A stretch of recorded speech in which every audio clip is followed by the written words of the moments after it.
제일 싼 음식으로 2,000원어치만 줄 수 있나요? 2,000원이 전부예요. 배가 너무 고파서 그래요. 이 가게가 없었다면 저희 둘은 이미 죽었을 겁니다. 이제부터 여긴 저희 회사의 진짜 본점입니다. 어머니, 두 남자가 동시에 허리를 깊게 숙였습니다. 비좁은 시장 골목에 어울리지 않게 번쩍거리는 수십 개의 화환들, 새 출발을 축하합니다. 창업 1호점 오픈이라는 현수막들 뒤에서 저는 그 광경을 멍하니 바라보고 서 있었습니다. 정장 깃을 여며 쥔 아직은 젊은 두 남자. 그들이 제 앞에서 마치 수십 년 전 엄마를 만난 아이들처럼 고개를 떨구고 울고 있었습니다. 그 순간이었습니다. 그들이 누구인지 왜 이렇게까지 하는지 그 정체를 마침내 깨닫게 된 순간 저는 숨이 멎었습니다. 여러분 안녕하세요. 저는 서울 변두리의 오래된 시장 골목에서 30년째 작은 분식집을 지키고 있는 62살 김말순이라고 합니다. 오늘 제가 들려드릴 이야기는요, 배고픈 형제에게 2,000원어치 밥을 줬다가 20년 뒤 인생이 통째로 뒤집힌 분식집 주인의 이야기입니다. 사연 시작하기 전에 잠깐만요. 혹시 지금 이 이야기를 어디에서 듣고 계신지 댓글로 한 줄만 남겨주시면 제가 나중에 하나하나 읽어볼게요. 거실 소파인지, 침대 머리맡인지, 아니면 따뜻한 국 한 그릇 드시면서 듣고 계신지요. 구독과 좋아요는 이런 이야기들을 계속 들려드릴 수 있는 저희 채널에 큰 힘이 됩니다. 자, 그럼 저와 그 아이들, 그리고 2,000원짜리 지폐 한 장의 이야기를 천천히 들려드리겠습니다.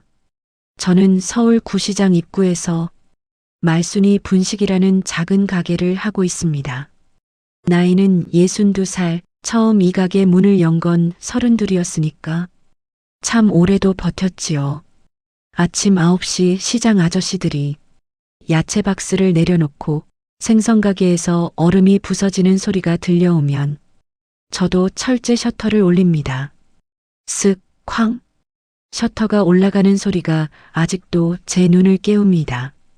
가게 안은 말이 좋아 분식집이지 사람들이 보기엔 좀 허름하다고 할 겁니다.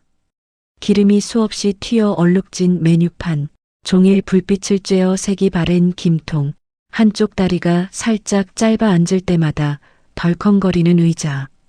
벽지는 벌써 여러 번 덧붙였다가 떼었다가 해서 군데군데 다른 무늬가 섞여 있고요. 그래도 제 눈엔 다 예쁩니다. 제가 30년 동안 아침마다 닦고 저녁마다 빗자루를 쓸어낸 공간이니까요. 남편은 몇 해 전에 지병으로 먼저 갔습니다. 강경하였습니다. 술을 좀 많이 했거든요. 그나마 보험 하나 들어놓은 걸로 빚 조금 갚고 나머지는 아직도 대출이자 갚느라 허리가 휩니다. 아들은요, 결혼해서 지방에 내려가 살고 있습니다.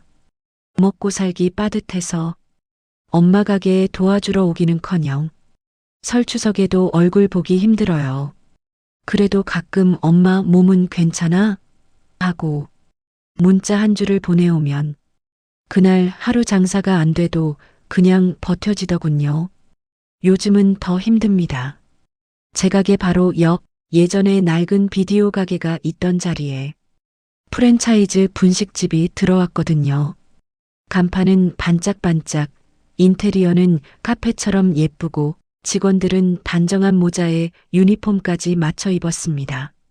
젊은 손님들은 다 거기로 가고 제 가게에는 주로 오래 봐 온 단골 어르신들만 남았지요. 그 와중에도 제 가게 벽 한쪽 딱 눈에 잘 띄는 자리에 걸려 있는 게 있습니다. 낡은 2,000원짜리 지폐 한 장. 그 지폐는 작은 나무 액자 속에 들어가 유리 뒤에서 조용히 세월을 버텨내고 있습니다. 구겨진 자국 그대로 한쪽 모서리는 살짝 찢어졌다가 투명 테이프로 대충 붙여져 있고요. 사장님, 저건 뭐예요? 왜 2,000원을 액자에 넣어둔 거예요? 손님들이 가끔 묻습니다. 그러면 저는 항상 이렇게 대답합니다. 아, 그거요? 그냥 내 인생에서 제일 소중한 2,000원이에요. 그 이상은 잘 말하지 않습니다. 말을 하려고 하면 자꾸 목이 메어서요. 그 2,000원이 지금의 저를 만들었고 오늘 이 이야기를 시작하게 만든 핵심 오브젝트입니다. 2막 새로운 손님 등장 앤드 이상한 우연들. 그날도 평소와 다름없는 오후였습니다. 점심 손님들이 빠져나가고 저녁 손님들이 오기 전까지 잠깐 한숨 돌릴 수 있는 애매한 시간대였지요. 문이 덜컥 열리더니 키가 훤칠한 젊은 남자가 들어왔습니다. 검은 정장에 깨끗한 셔츠, 넥타이는 느슨하게 풀어져 있었지만 어디 봐도 이 시장 골목 사람 같지는 않았습니다. 어서 오세요. 저는 습관처럼 인사를 했습니다. 그 남자는 잠시 메뉴판을 바라보더니 아주 정확한 목소리로 말했습니다. 라면 하나에 김밥은 반줄만 혹시 가능할까요? 김치는 3조각만 주세요. 라면 하나, 김밥 반줄, 김치 3조각. 이상하죠? 대부분은 김밥 한 줄이나 떡볶이를 같이 시키는데. 그런데 이상하게도 제 가슴 한구석이 쿡 하고 찔렸습니다. 어디서 많이 듣던 주문인데 저는 고개를 갸웃하면서도 라면을 끓이고 김밥을 썰었습니다. 놓고 보니 더 이상했습니다. 그 남자는 라면이 나오자 먼저 국물에 젓가락으로 국수를 한번 들어 올려 김이 빠지도록 잠깐 식히더니 숟가락으로 국물을 정확히 3번 떠먹었습니다. 하나, 둘, 셋. 그리고 나서야 면을 먹기 시작했습니다. 김밥은요, 항상 동그란 단면이 보이는 가운데 쪽부터 집어들고 마지막에 남은 양 끝, 마른 김 부분은 살짝 접시에 밀어 놓았습니다. 어디서 봤더라. 분명히 언젠가 제 손이 잠깐 멈췄습니다.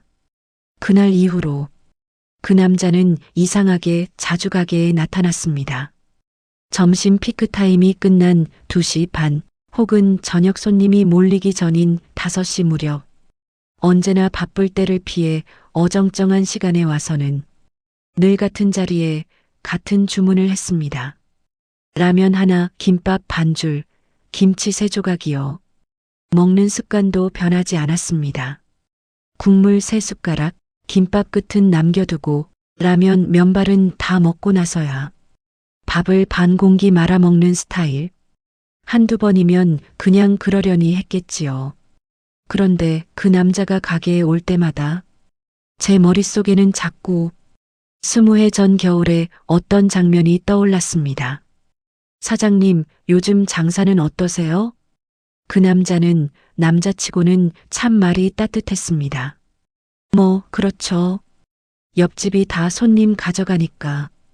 제가 웃으면서 대답하면 그는 진지한 표정으로 시장 사정, 요즘 물가, 어르신들 이야기까지 나이답지 않게 깊게 공감해주곤 했습니다. 이 시장이 사라지면 안 될 텐데요. 여기 음식들은 누가 뭐래도 진짜잖아요. 젊은 사람이 그런 말을 다 하네. 요즘 애들은 다 카페 가고 프랜차이즈 가는데 그는 웃으며 고개를 저었습니다. 전 항상 이런 데가 좋았습니다. 특히 이 가게가요. 저는 장난처럼 물었습니다. 여기 처음 와본 거 아니에요? 그러자 그가 잠시 멈칫하더니 창밖을 바라보며 이렇게 말했습니다. 글쎄요. 처음인 것 같으면서도 이상하게 어릴 때부터 알고 지내던 것 같기도 합니다. 그 말이 제 가슴을 또 한 번 찔렀습니다. 그런 일이 여러 번 반복되던 어느 날 그는 저에게 조심스럽게 물었습니다. 사장님, 벽에 있는 저 2,000원. 혹시 특별한 사연이 있나요? 저는 그때도 웃으며 넘겼습니다. 아이고, 사연 많은 돈이지. 그냥 내 인생에서 제일 소중한 2,000원이야. 그는 잠시 그 액자를 뚫어지게 바라보더니 아무 말 없이 고개를 끄덕였습니다. 그리고 그날 밤 저는 이상한 예감 때문에 오랜만에 잠을 설쳤습니다. 제 가게에는 주말마다 알바 학생이 하나 나옵니다. 근처 대학에 다니는 21살 지은이라는 아이인데 성실하고 눈치도 빠른 앤지라 손발이 잘 맞았습니다. 그날도 지은이는 손님이 뜸해진 틈을 타 가게 구석구석을 닦고 있었습니다. 사장님, 여기 먼지 엄청 쌓였어요. 액자도 좀 닦을까요? 지은이가 벽에 2,000원 액자를 손가락으로 가리키며 말했습니다. 안 돼. 저도 모르게 목소리가 커졌습니다. 지은이가 깜짝 놀라 저를 쳐다봤지요. 죄송해요, 사장님. 그냥 유리만 살짝 닦으려고 했는데. 저는 한숨을 한번 깊게 쉬고는 조금 낮은 목소리로 말했습니다. 지은아, 저 액자는 절대 떼면 안 돼. 유리도 깨지면 안 되고 먼지 닦는다고 손 떼도 안 돼. 왜요? 그냥 돈인데. 그 아이는 정말 궁금한 듯 눈을 동그랗게 떴습니다. 저는 한동안 대답을 못하고 그 액자를 바라봤습니다. 낡은 지폐 한 장, 구겨진 자국, 테이프 자국, 유리 너머에 그 돈을 보는 순간 20해 전 어느 겨울밤의 냄새와 아이들 떨던 손이 제 눈앞에 다시 떠올랐습니다. 그게 말이다, 지은아. 저건 내가 평생 갚아야 할 빚 같은 돈이야.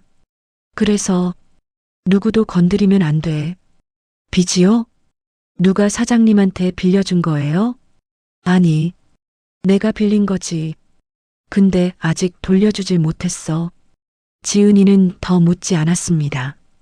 대신 조용히 고개를 끄덕이며 액자 주변 먼지만 살살 털어냈습니다. 그날 저녁 정장 손님이 다시 찾아왔습니다.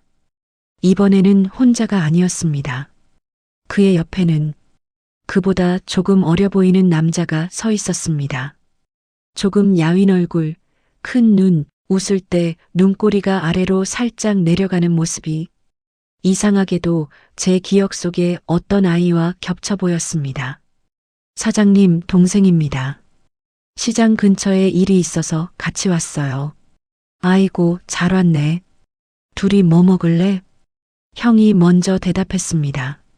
오늘도 라면 2개에 김밥 1줄 나눠 먹겠습니다. 김치는 6조각 주셔야죠. 둘이니까요. 형제가 웃었습니다. 저도 따라 웃었지만 속에서는 자꾸 알 수 없는 불안한 예감이 피어올랐습니다. 그날 그 형제는 라면을 다 먹고 나서도 한참 동안 벽에 2,000원 액자 앞에 서 있었습니다. 마치 오래전에 잃어버린 무언가를 다시 찾으려는 사람처럼요. 그날은 봄비가 내리던 날이었습니다. 장사가 영 좋지 않은 날, 하필이면 비까지 부슬부슬 오더군요. 저녁 러시아워가 끝나갈 무렵 가게 안에는 지은이와 저 둘만 남아 있었습니다. 손님도 없겠다. 지은이가 의자들을 한쪽으로 몰아놓고 바닥을 밀대로 밀고 있었지요. 사장님, 저쪽 구석도 밀까요? 그래, 저 액자 있는 쪽만 조심해라. 거기 의자 다 치우고. 그 말이 끝나기도 전에 일이 벌어졌습니다. 철제 의자 하나가 그만 벽에 기대어 있던 작은 테이블에 툭 부딪혔고 테이블 위에 살짝 걸쳐 있던 액자가 미끄러지듯 떨어졌습니다. 찰나의 순간 저와 지은이의 시선이 동시에 그쪽으로 꽂혔습니다. 쨍그랑 액자가 바닥에 부딪히며 유리가 산산조각이 났습니다. 아, 사장님, 죄송해요. 지은이가 얼굴이 하얗게 질려 손으로 입을 틀어막았습니다. 저는 본능적으로 액자 쪽으로 달려갔습니다. 바닥에는 깨진 유리 조각 사이로 2,000원짜리 지폐가 반쯤 접힌 채 놓여 있었습니다. 손을 뻗어 집으려는 순간 가게 문이 덜컥 열렸습니다. 사장님, 정장 입은 형제가 비에 젖은 머리로 허겁지겁 문을 열고 들어왔습니다. 형의 뒤로는 동생이 우산을 접으며 따라 들어왔고요. 어떻게. 제가 말을 잇지도 못한 사이 형의 시선이 바닥을 향했습니다. 깨진 유리, 흩어져 있는 조각, 그리고 그 한가운데 놓인 낡은 2,000원짜리.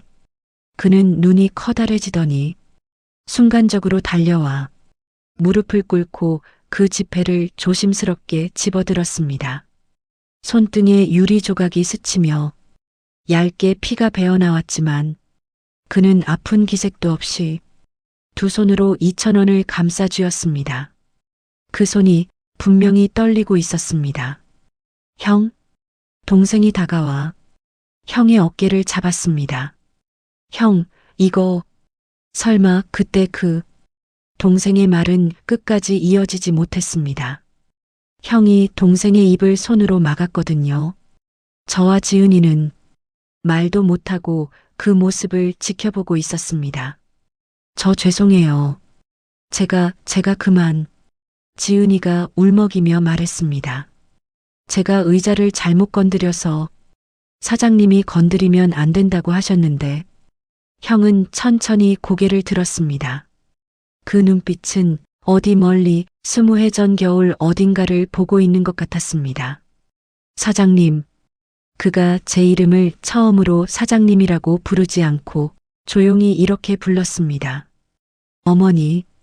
저는 심장이 쿵 내려앉는 것 같았습니다. 2,000원 말이에요. 혹시 20년 전에 어떤 형제가 냈던 그 2,000원인가요? 공기까지 멈춘 것 같았습니다. 주방의 가스 불소리도 밖에서 떨어지는 빗소리도 아득히 멀어지는 느낌이었습니다. 저는 입술을 달달 떨며 겨우 대답했습니다. 그래. 어떻게 알고. 설마 너희. 그 순간 형의 눈에서 눈물이 뚝 떨어졌습니다. 사장님, 그날 저희가 냈던 마지막 2,000원입니다. 깨진 유리 조각 사이에서 낡은 지폐 한 장이 세 사람이 멈춘 숨 사이를 가르고 있었습니다. 바로 그 장면이 제 인생의 첫 번째 큰 반전이었습니다. 지은아, 문 좀 닫아라. 오늘은 손님 안 받자. 저는 떨리는 손으로 가게의 영업 중 팻말을 뒤집었습니다. 준비 중이라는 글자가 보이자 이상하게도 제 가슴도 같이 뒤집히는 것 같았습니다. 형제는 아직도 깨진 액자와 2,000원 앞에서 쉽게 움직이지 못하고 서 있었습니다. 앉아라. 너희도, 지은이 너도.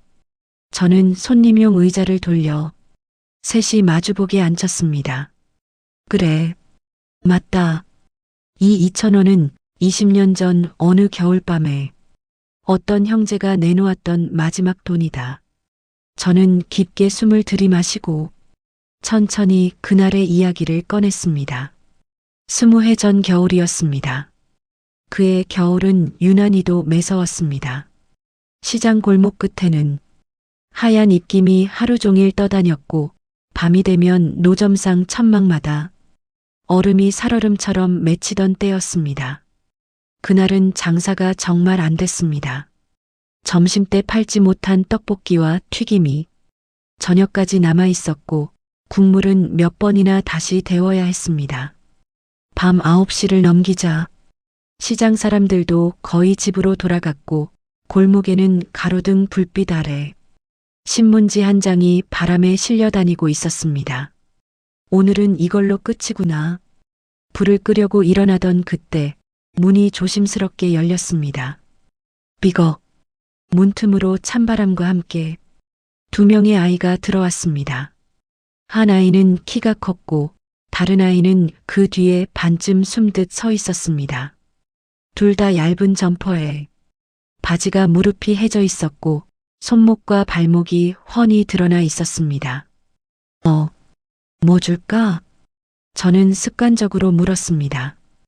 키 큰 아이가 한참을 머뭇거리더니 손 안에서 뭔가를 꼭 쥔 채 조심스럽게 다가와 말했습니다. 이거요. 아이의 손이 펼쳐졌습니다. 작은 손바닥 위에 2,000원짜리 지폐 한 장이 올려져 있었습니다. 살에 동상이 올 것처럼 빨갛게 언 손이었습니다. 이걸로 밥 좀 주시면 안 돼요? 저희 진짜 너무 배고파서요. 뒤에 서 있던 동생이 갑자기 기침을 했습니다. 콜록, 콜록. 몸이 부들부들 떨릴 정도로 기침을 하고 나서야 겨우 숨을 골랐습니다. 저는 그 아이들의 얼굴을 찬찬히 살펴봤습니다. 누군가에게 쓸려온 듯한 아이들. 머리카락은 제멋대로 자라 눈을 가리고 있었고 볼은 홀쭉하게 들어가 있었습니다. 그 모습을 보는 순간 제 어린 시절이 떠올랐습니다. 나도 그랬습니다. 어릴 때 엄마가 아파 누워 있고 아버지가 집을 나간 뒤로 저와 동생은 자주 굶었습니다. 학교 끝나고 집에 돌아오는 길 골목 입구 분식집에서 떡볶이 냄새가 나면 발이 저절로 멈췄습니다. 하지만 주머니에는 동전 하나 없었지요. 냄새만 맡다가 배에서 꼬르륵 소리가 나면 부끄러워 고개를 숙이고 집으로 달려가곤 했습니다. 그때 제가 얼마나 떡볶이 한 그릇이 먹고 싶었는지, 얼마나 누군가가 그냥 먹어 한마디 해주길 바랐는지 저는 아직도 잊지 못합니다. 그래서였을까요? 아이의 손 위에 놓인 2,000원을 보는 순간 저는 그 지폐를 잡는 대신 아이의 손을 감싸쥐었습니다. 야, 이 녀석들아. 이 돈 너희 전부지? 키 큰 아이는 놀란 눈으로 저를 쳐다보더니 조용히 고개를 끄덕였습니다. 네. 그럼 이 돈은 내가 빌려간다. 아이들의 눈이 동그래졌습니다. 내가 빌리는 거니까 나중에 너희가 부자 되면 그때 갚으면 돼. 알았지? 저는 2,000원을 제 앞치마 주머니에 넣었습니다. 그 대신 오늘은 내가 쏜다. 라면 2그릇, 떡볶이, 김밥, 그리고 김에 밥도 싸줄게. 배 터지게 먹고 가. 동생의 눈에 눈물이 핑 돌았습니다. 정말요? 응. 대신 약속 하나 하자. 저는 그 아이들을 주방 가까이 앉히고 밥과 국, 라면과 떡볶이를 한가득 올려줬습니다. 내일부터 학교 끝나고 여기 와서 바닥만 쓸어라. 아무렇게나 말고 구석까지 제대로. 그러면 밥은 내가 책임진다. 그날 이후로 그 형제는 거의 매일 가게에 왔습니다. 키 큰 형, 이름은 준호. 동생은 민호였습니다. 준호는 성실했습니다. 바닥을 쓸고 테이블을 닦고 가끔은 설거지도 도왔습니다. 민호는 몸이 약했습니다. 자주 기침을 했고 추운 날이면 손이 파래질 정도였습니다. 야, 밥 많이 먹어야 감기 안 걸려. 국물까지 싹싹 먹어. 네, 사장님. 아이들이 밥을 먹는 모습을 보면서 저도 같이 배가 부르곤 했습니다. 그렇게 몇 달이 지났습니다. 그러던 어느 날이었습니다. 갑자기 아이들이 안 오는 날이 생겼습니다. 처음엔 뭐 사정이 있겠거니 했지요. 하루, 이틀, 사흘, 일주일이 지나도 준호와 민호는 나타나지 않았습니다. 걱정이 된 저는 아이들이 살던 반지하를 찾아갔습니다. 시장 사람들에게 대충 위치를 물어 골목을 헤매다가 겨우 그 집을 찾았지요. 그런데 집 앞에는 이상하게도 경찰차와 구급차가 있었다는 소문만 들었습니다. 아, 거기 애들 살던 집? 큰일 났었잖아. 가스 냄새가 어쩌고. 어른들이 그러더라고. 애들은 어디로 갔다던데. 정확한 이야기는 끝내 듣지 못했습니다. 저는 그날 아무 말도 못하고 집 앞에서 한참을 서 있다가 돌아왔습니다. 그날 밤 저는 가게로 돌아와 주머니에서 2,000원을 꺼냈습니다. 아이들이 내밀었던 그 2,000원. 마지막으로 제 손에 건넸던 그 돈. 이건 내가 너희한테 빌린 돈이다. 언젠가 꼭 돌려줄 날이 오겠지.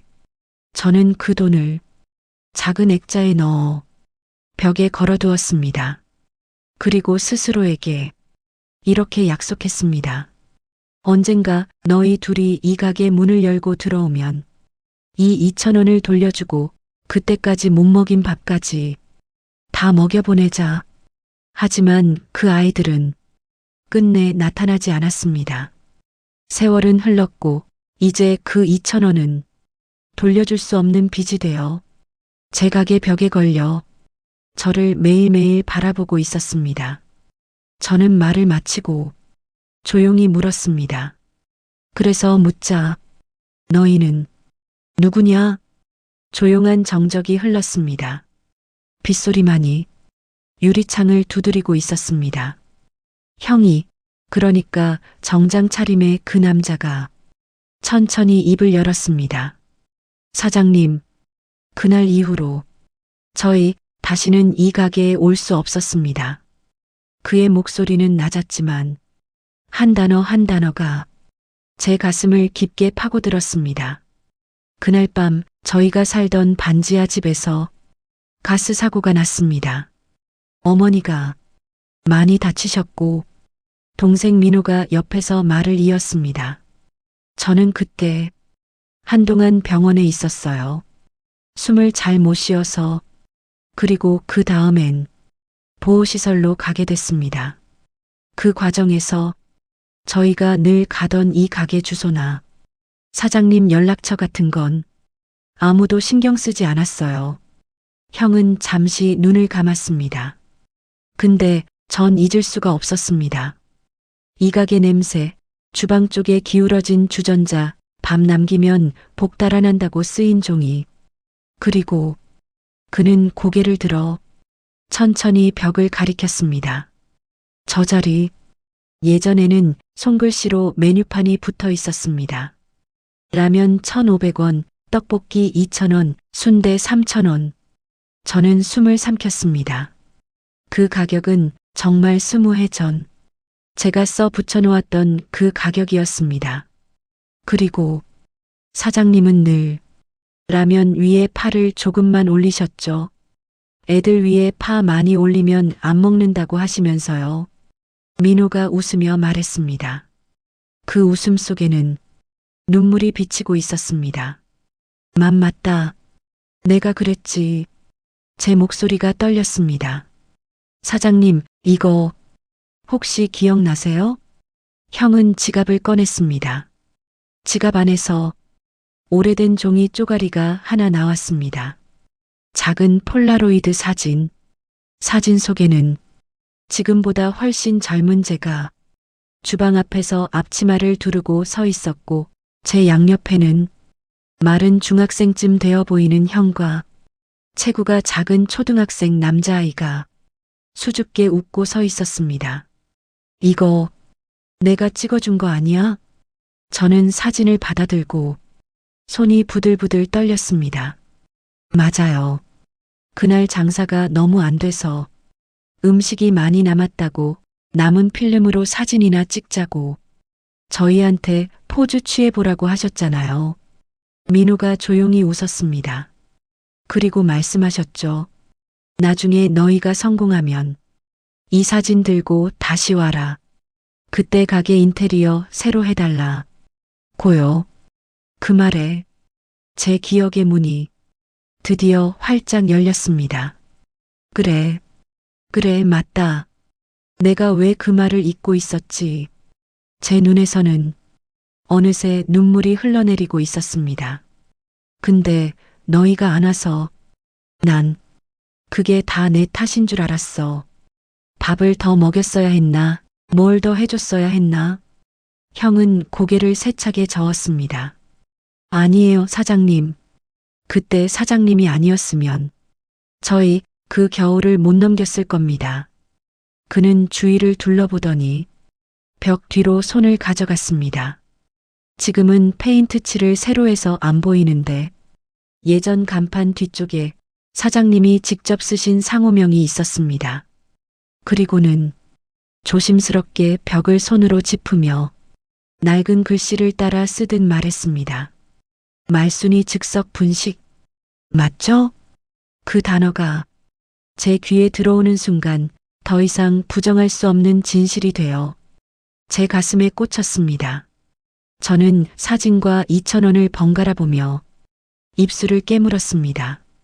그래서 너희는? 형이 조용히 대답했습니다. 네. 저는 그때 굶주린 얼굴로 2,000원을 내밀었던 형 준호이고요. 이 녀석이 기침 많이 하던 동생 민호입니다. 제 눈앞에서 정장 차림의 두 남자의 얼굴이 서서히 20해 전 그 아이들의 얼굴과 겹쳐졌습니다. 나는 마침내 확신했습니다. 이 사람들은 정말 그 아이들이었습니다. 근데 너희 지금은 뭐하고 사니? 제가 겨우 물었습니다. 준호는 잠시 숨을 고르더니 조용히 대답했습니다. 지금은 푸드 기업 하나를 운영하고 있습니다. 전국의 매장이 한 50개쯤 됩니다. 저는 순간 무슨 말인지 이해를 못했습니다. 푸드 기업? 그게 무슨 소리야? 민호가 웃으며 말을 거들었습니다. TV 광고 요즘 자주 나오는 두 형제 키친이라고 혹시 보신 적 없으세요? 순간 머리가 하얘졌습니다. 두 형제 키친, 요즘 TV에서, 인터넷에서 자주 보이던 그 브랜드 이름. 그게 너희 회사야? 둘은 동시에 고개를 끄덕였습니다. 사장님이 그러셨잖아요. 나중에 부자 되면 나 말고 너보다 더 힘든 사람 도와줘. 그래서 저희 처음 장사 시작할 때부터 항상 값싼 한 끼를 파는 걸 목표로 했어요. 준호의 목소리가 떨렸습니다. 첫 매장을 냈을 때 메뉴판 맨 위에 적었습니다. 두 형제 키친 말순이 즉석 분식에서 시작되었습니다. 그게 저희의 작은 다짐이었어요. 근데 왜 이제야 온 거니? 제 목소리는 이미 울음 섞인 소리가 됐습니다. 민호가 조심스럽게 대답했습니다. 사장님 가게를 찾는데 생각보다 오래 걸렸어요. 시장 이름도 어릴 때랑 조금 달라졌고 간판도 바뀌고 게다가 저희가 정신없이 커가느라 솔직히 너무 늦었습니다. 준호가 제 앞에 하얀 봉투를 하나 올려놓았습니다. 이건 뭐냐? 사장님 가게가 있던 이 건물의 소유권 이전 서류입니다. 제 심장이 쿵 내려앉았습니다. 뭐라고? 이제부터 이 건물은 사장님 명의입니다. 대출도 저희가 다 정리했습니다. 아니, 그런 걸 왜? 나 같은 사람한테. 사장님이 아니었으면 저희는 이 세상에 없었을 겁니다. 준호가 제 두 손을 꼭 잡았습니다. 사장님이 그때 그 말만 안 했어도요. 밥은 내가 책임진다. 그 한마디만 없었어도 저희 둘은 그 겨울을 버티지 못했을 겁니다. 민호도 눈물을 닦으며 말했습니다. 사장님이 해주신 국물 맛이 얼마나 그리웠는지 모릅니다. 시설에 있을 때 힘들고 서러우면 둘이서 늘 그 얘기만 했어요. 언젠가 돈 많이 벌어서 사장님 찾아가자. 인테리어 확 뜯어 고쳐드리자. 준호는 책상 아래에서 또 다른 종이 뭉치를 꺼냈습니다. 이건 또 뭐냐? 이건 가맹 계약서입니다. 두 형제 키친에 진짜 1호점으로 이 가게를 등록하는 계약서요. 1호점이라니? 지금까지 있던 1호점은 그냥 상징이었습니다. 사실 저희 진짜 출발은 여기 이 자리였으니까요. 민호가 웃으며 말했습니다. 이제부터 이 가게는 저희 회사의 본점입니다. 메뉴 개발도 여기서 하고 직원 교육도 여기서 하고 사장님은 명예 창업주가 되시는 겁니다. 내가 창업주? 너무 어이가 없어. 숨이 막힐 정도로 웃음이 나다가 그 웃음이 그대로 오열로 변했습니다.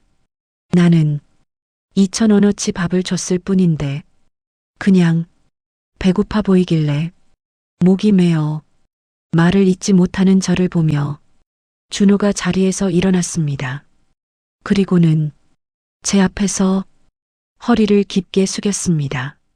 사장님, 아니, 어머니, 어머니라는 단어가 제 귀를 때리는 순간 저는 의자에서 미끄러지듯 바닥에 주저앉았습니다. 준호는 계속 말했습니다. 20년 전에 저희에게 밥을 주고 사람 대접을 해준 단 한 사람이었습니다. 세상 누구도 저희를 그렇게 불러준 적이 없었어요. 얘들아라고, 밥 먹자고. 그 따뜻한 목소리, 민호도 함께 허리를 숙이며 말했습니다. 어머니, 늦게 와서 죄송합니다. 그래도 살아서 돌아왔습니다. 저는 두 손으로 얼굴을 가리고 소리 죽여 울었습니다. 그날 허름한 시장 골목 작은 분식집 안에서 한 할머니와 두 남자가 20해 동안 쌓아둔 미안함과 고마움과 그리움과 사랑을 한꺼번에 쏟아냈습니다.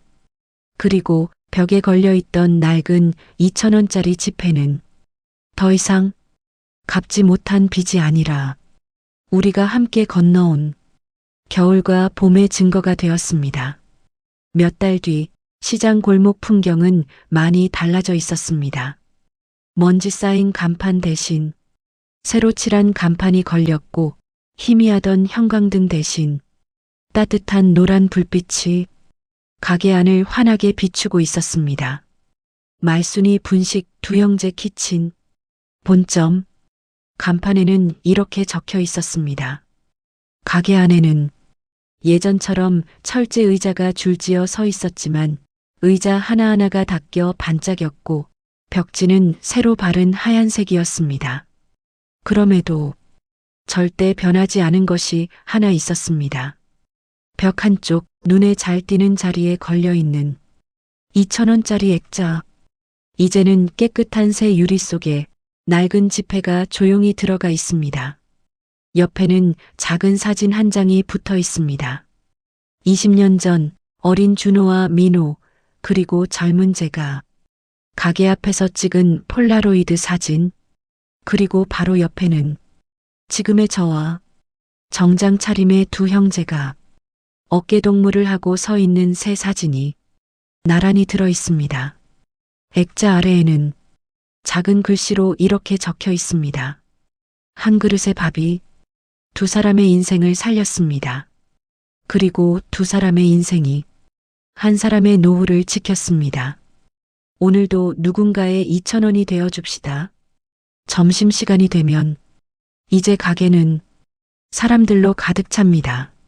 시장 상인들도 프랜차이즈에 가던 젊은 손님들도 하나둘 다시 이곳으로 돌아왔습니다. 여기가 진짜 1호점이래. TV 나왔던 그 가게야. 여기서 사장님이랑 형제들 이야기 들으면 괜히 눈물 나더라니까. 준호와 민호는 자주 가게에 들릅니다. 어머니, 오늘도 국물은 조금만. 다 먹으면 또 살찐다고 하시잖아요. 에이, 너희는 좀 쪄도 돼. 옛날에 말라깽이였던 거 생각하면 지금이 훨씬 보기 좋아. 저는 여전히 앞치마를 두르고 주방과 홀을 오갑니다. 달라진 게 있다면 이제는 대출이자 걱정이 없다는 것, 그리고 제 마음 한구석을 20년 동안 짓누르고 있던 못 지킨 약속이 드디어 풀렸다는 것입니다. 오랜 겨울이 끝났습니다. 잃어버린 봄이 마침내 돌아왔습니다. 여러분, 혹시 여러분 인생에도 이런 사람이 한 명쯤 있지 않으신가요? 배고픈 여러분에게 밥 한 끼 사주던 사람, 힘들 때 한마디 따뜻한 말을 건네던 사람, 아무 계산 없이 손을 내밀어 주던 사람. 오늘 이야기 들으시면서 그 사람이 떠오르셨다면 이 영상이 끝난 뒤에 전화 한 통, 문자 한 줄이라도 한번 보내보시면 어떨까요? 그때 고마웠어요. 당신이 있어서 제가 버텼습니다. 그 한마디가 누군가의 남은 인생을 또 한 번 지켜줄지도 모릅니다. 오늘의 이야기가 여러분 마음에 작은 울림이 되었다면 구독과 좋아요 한 번씩 눌러주시고요.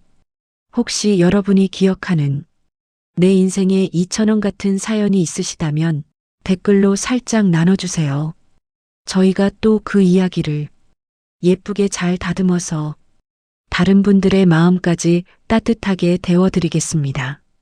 당신의 오늘을 응원합니다. 고맙습니다.